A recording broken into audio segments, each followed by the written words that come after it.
Amahoro y'Imana abakunzi bacu, turabashimiye ko mukomeje kubana natwe. Impano Family TV twongeye kubaha ikaze. Uyu munsi rero amakuru aramutse ari kuvugwa na amakuru menshi cyane tubafitiye agizwe n'izi ngingo zikurikira. Perezida Kagame yemeje ko azongera kwiyamamaza mu matora ataha. Tshisekedi yahishuye igihugu cyateye inkunga ingabo ze kugira ngo batoze uko bazahangana n'u Rwanda. I Musanze ho hari umugabo watawe muri yombi akekwaho gukubita bikabije umugore we. Nanone tukiri muri ako karere ka Musanze, abayobozi bamukuye muri nyakatsi bamushyira mu mifuka, arara ahagaze. Amakuru yacu mu kanya.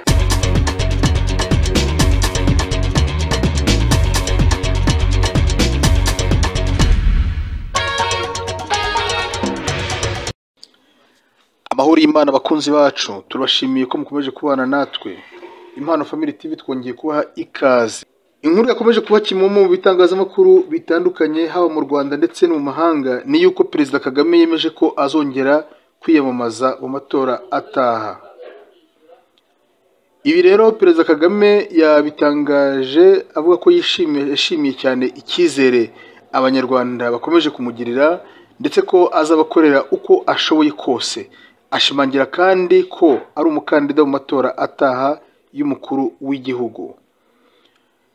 Ibi kandi yabigarutseho mu kiganiro yagiranye na ikinyamakuru cyitwa Jeune Afrique, ubwo yarabajijwe niba kuba yarongeye gutorerwa kuyobora FPR Inkotanyi n'amajwi 99.8% bidashimangira ko azongera guhagararira uyu muryango mu matora y'umukuru w'igihugu. Mu gusubiza yagize ati, mumaze kubyivugira ko ari ibintu bigaragarira amaso ya bose, ni nako bimeze. Ndishimye kucyizera Abanyarwanda bamfitiye, nzakomeza kubakorera uko nshoboye. Yego rero ndi umukandida. Yego rero ndi umukandida. Ari amagambo yavuzwe na nyakubahwa Perezida w'u Rwanda Paul Kagame. Mu mwaka wa 2000 ubwo Paul Kagame yatangiraga kuyobora u Rwanda nk'umukuru w'igihugu nyuma yo gutorwa n'abadepite, hari hashize imyaka 6 Jenoside yakorewe Abatutsi ihagaritswe. Igihugu cyari mu nzira y'inzitane gishakisha uko cyakwigobotora ibibazo byari bikigose impande n'impande. Nibwo cyari mu bushyamirane Repubulika Iharanira Demokarasi ya Kongo yarindiriye interahamwe zashyugumbwaga zishaka kugaruka mu Rwanda gusohoza umugambi zakomwemo mu nkokora. Tariki ya 12 Nzeri 2003 nibwo Perezida Kagame yarahiriye kuyobora u Rwanda muri manda ye ya mbere. Yari yatsinze amatora ku majwi 95%, ahigitse abarimo Twagiramungu Faustin wagize amajwi 3.6% na Jeanne Pomuse Nayinzira wagize 1.3%. Tariki ya 6 Nzeri 2010 nibwo Perezida Kagame yarahiriye kuyobora u Rwanda muri manda ye ya kabiri, yagize ku majwi 93%. Abo bari bahanganye barimo Dr Ntawukuriryayo Jean Damascene wa PSD, Prosper Higiro wa PL na Rivera Mukabaramba wa PPC. Tariki ya 18 Kanama 2017 nibwo Perezida Kagame yarahiriye kuyobora u Rwanda muri manda ye ya gatatu y'imyaka 7 nyuma yo gutsinda amatora ku majwi 97.7, ahigitse abarimo Philippe Mpayimana na Frank Habineza. Ibi kandi bikomeje kuvugisha abantu benshi amagambo atari make, ku buryo hari abibaza ibibazo bitandukanye cyane cyane ariko abanyamahanga, kuko Abanyarwanda bo ibyo yakoze barabyibonera. Kuba yavuze ko ziyamaze rero muri manda ya kane mu mwaka utaha wa 2024, hari abatekereza ko kongera kwiyamamaza kwe atari demokarasi. Hari icyo bivuzeho rero uyu Perezida Paul Kagame. Mu kiganiro yagiranye na Jeune Afrique, Kagame yakomeje abazwa ibibazo bitandukanye kuri ayo matora, abajwe niba yakongera gutorwa kwe umuyobozi wa FPR ku majwi 99.8%. Yagize ati, mumaze kuvuga ko byagaragaye mu maso ya rubanda. Muri icyo kiganiro umwanditsi mukuru wa Jeune Afrique Umufaransa François Soudet yabajije Kagame niba yirengagije uko ibyo bibonwa n'ibihugu byo mu burengerazuba n'ubuva Uburayi na Amerika, ko uko baguma ku butegetsi kwe imyaka irenga 20 bidahuye n'indangagaciro zo kwitwara neza muri politiki. nuko uwo munyamakuru amubaza niba atekereza ko izo ndangagaciro zidahuye n'umugabane wa Afurika. Jeune Afrique isubiramo amagambo ya Kagame asubiza ati uburengerazuba bwihangane, ibi bihugu byo mu burengerazuba nyine bitekereza ntabwo ari ikibazo cyacu, ntibitureba. Kuri njyewe sinkimenya ibihuye n'indangagaciro z'uburengerazuba. Demokarasi ni iki? Ni igihe uburengerazuba butegeka abandi ibyo bakwiye gukora, ariko iyo uburengerazuba barenze ku mahame yabo bwite, ni gute twabatega amatwi gushaka gushinga demokarasi mu kundi muntu? Ibyo ubwabyo biba byamaze kuba ihonyorwa rya demokarasi ubwayo. Abaturage bakwiye kuba bigenga kandi bagomba kugira uburenganzira bwo gushyira ibintu byabo ku murongo uko babyifuza kandi bashaka. Perezida Kagame w'imyaka 35 rero amaze imyaka 23 ku butegetsi, agenda atsinda amatora. Ubushize yatsinze amatora muri 2017 ku majwi 98.8 nk'uko twabivuze.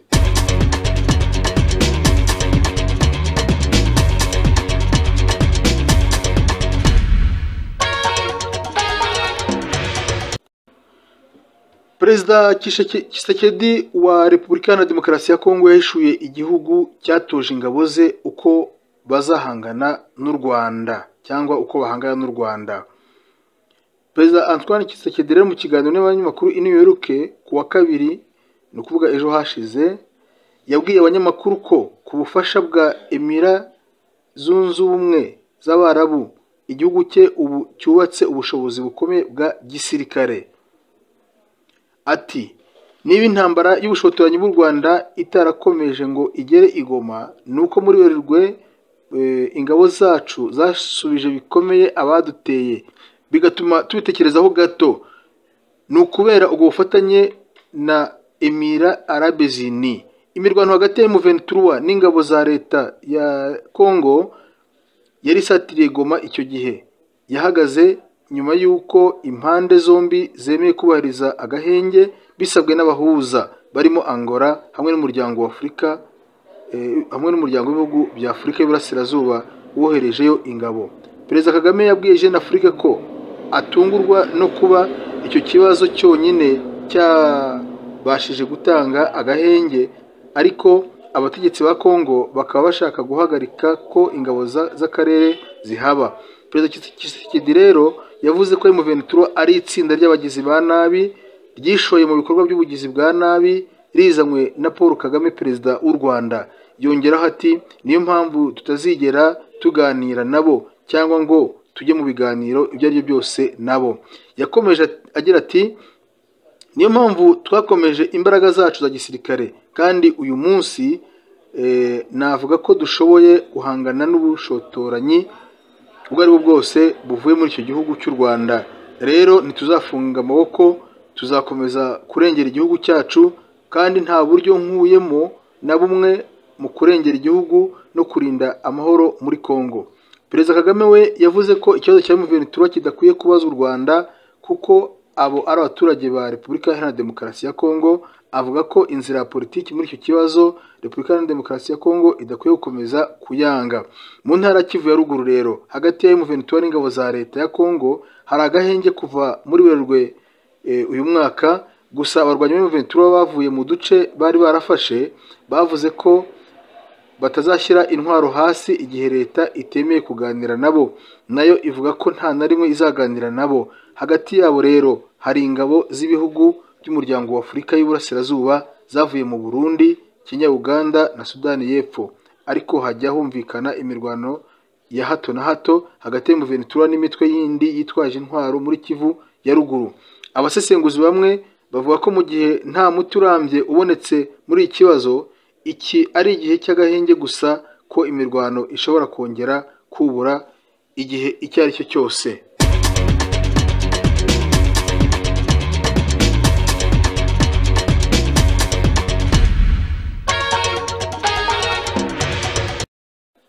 I Musanze umugabo yatawe muri yombi akeka gukubita bikabije umugore we.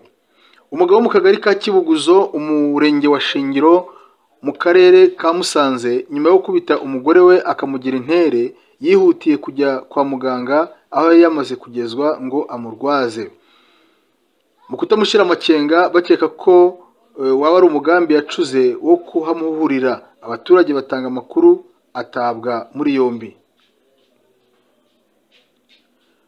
Mu masaha y'umugoroba wo kuwa mbere tariki ya 10 Nzeri 2023 nibwo uwo mugabo bivuga ko yaba yarakubise umugore we imigeri yo mu kiziba cy'inda, anakubita umutwe we ku rukuta rw'inzu amuziza ko asesagura imitungo akayimarira iwabo. Ubwo ibyo byabaga ngo abaturanyi bihutiye gutabara, bamwirukankana mu kigo nderabuzima cya Shingiro ngo yitabweho n'abaganga. Nyuma batungurwa no kubona uwo mugabo aho basanze yinjira mu cyumba arwariyemo ababwira ko aje kumurwaza. Umunyamabanga w'umurenge wa Shingiro Hanyurwa na Bake Theoneste yagize ati nk'umuntu wari umaze gutera umugore we imigeri yo mu nda, yanamukubise ku gikuta kugenda ngo amurwaze, baketse ko yaba ari amayeri n'uburyo yigiriyemo inama bwo kwigaragaza nk'umuntu wabikoze atabishaka, atabigambiriye. Batekereza ko yaba ari nko kujijisha agira ngo agaragaze ko mufitiye impuhwe. Ngo si ubwa mbere akubita umugore we rero, nk'uko Hanyurwa na Bake nyine umunyamabanga w'umurenge wa Shingiro yakomeje abivuga ati niyo mpamvu abantu babirebye bagakeka ko yanamuhurira babimenyesha ubuyobozi, tubushyikiriza inzego zibishinzwe ngo zikurikirane zinasesengure niba yakurikiranwa cyangwa akarekurwa. Ngo biragoranye rero kwemeza ko ibyo uyu mugabo ashinja umugore we ko yaba asahurira imitungo iwabo aribyo koko, kuko nta rwego yigeze abimenyesha. Hanyurwa na Bake aburira abagabo n'abagore kwirinda ikintu cyose cyaba imbarutso y'amakimbirane mu miryango no kujya bihutira gutanga amakuru ku byo babona bitagenda neza hagati yabo aho kwihanira. Ati baba bakwiye kugana ubuyobozi n'inzego zindi zibegereye bakagirwa inama. Muri iki gihe hari abagore cyangwa abagabo babanye badatekanye, umwe muri bo agashaka impamvu runaka yururiraho cyangwa agira urwitwazo akaba yabangamira mugenzi we, rimwe na rimwe akanamuhotera yitwaje ko hari ingingo runaka imurengera. Ibyo rero nagira ngo nibutse abaturage ko atari byo.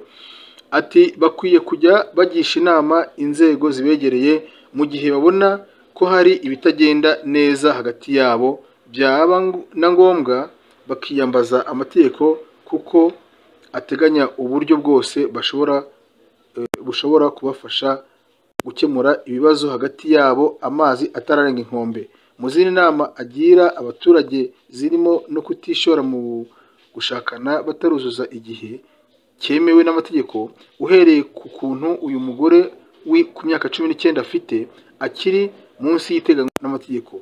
Urugomo ndetse no guhoza undi ku nkeke biri mu byaha bihanwa n'amategeko baburirwa kwirinda.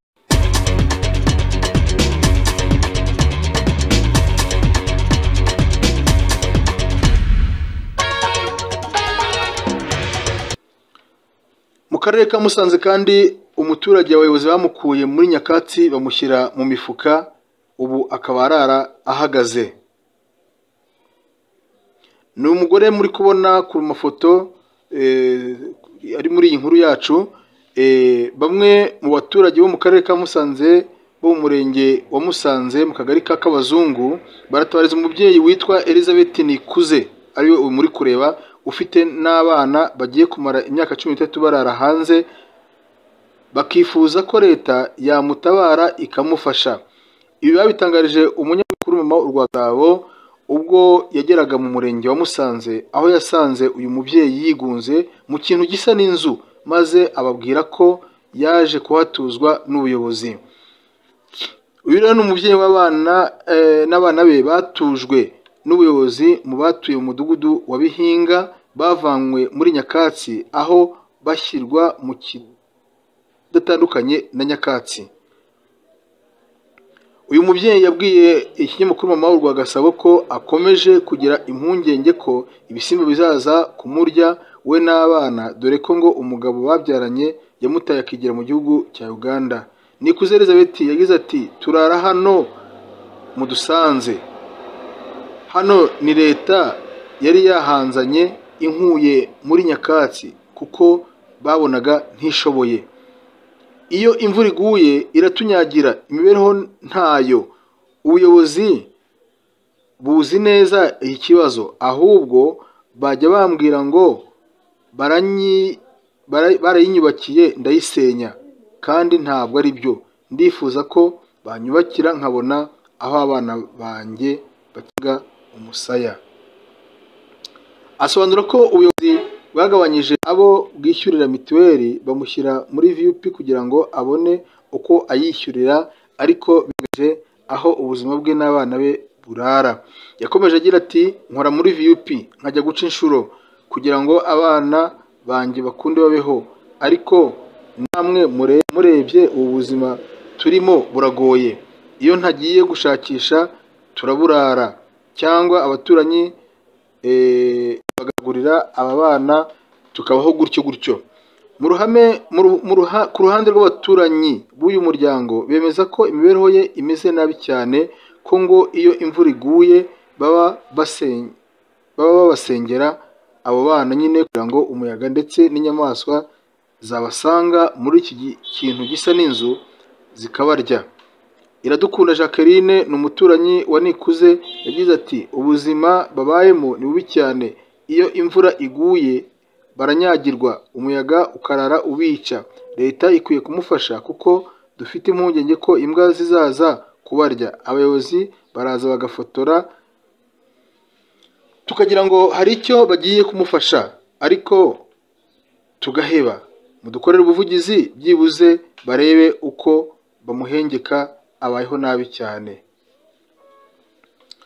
Undi muturanyi we yagize ati biraduhangayikishije, tujya tugira ngo imbwa zizamuriramo, imvura yagwa ikamunyagira bakarara bahagaze. Duheruka tumutangira amakuru bikarangira gutyo, ahubwo bamwubakiye ubwiherero bwiza kandi aba mu nzu itagira 12 no kurya. Hari igihe abana ari twe tubagaburira iyo babuze icyo kubagaburira. Bakunzi bacu rero muri kubona ko uyu muturage ararenganye cyane, aba mu nzu unyakuri yise igisa n'inzu, ntabwo ari inzu mu by'ukuri.